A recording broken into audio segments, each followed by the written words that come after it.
Ярослава Касулинаның айтуынша, бұрын мүмкіндігі шектеулі жандар арасында пауэрлифтингтен сайыс жиі өткізіліп тұратын. Қазіргі күнде қаржылық қиындықтарға байланысты сирек ұйымдастырылуда. Жастар спорткешешінде мүмкіндігі шектеулі жандар арасында республикалық спорткешешінде іріктеу сайысы өткізілді. Сегодня у нас приехали гости с Жанаркентского района, мальчик, ну и вот наши инвалиды. Бүгін жарысқа Жаңарқа қаласынан бір қонағымыз келді. Сосын біздің спортшыларымыз пауэрлифтингке мүмкіндігі шектеулі жандар арасында ашық турнир өтуде. Оның қорытыныдысы бойынша Қарағанды облысының командасы жазықталады. Олар Атырау қаласында өтетін спортакиадаға облыстың намысын қорғайды. Қаламыздың мүмкіндігі шектеулі жандары осы жастар бассейнде тегін жаттығады. Олардың арасында есту, көру қабілеті төмен және өзге де мүгедектер топтарына жататындар бар. Ал ашық біріншілік тірек қимылы бұзылған мүгедек жандар арасында өткізіліп отыр. Бұл республика турнирге іріктеу сайысы.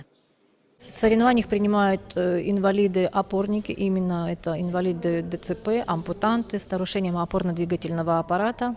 Бұл ашық турнир қаржыландыру жағы қиын. Жарысты қалалық спорт бөлімінің қолдауымен, керемет созвездие қоғамдық бірлестіктерінің демеушілігімен облыстың арнайыландырылған мектептің қолдауымен өткізіп отырмыз. Республикалық турнирге мүмкіндігі шектеулі жандардың арасынан ең үздіктері іріктеліп алынады. Мұнымен қатар жарыстың барысында шеберлік дәрістері өткізілді. Жалпы мұндай сайыстардың жиі өткізіліп тұруы мүмкіндігі шектеулі жандарға қолдау үшін өте маңызды.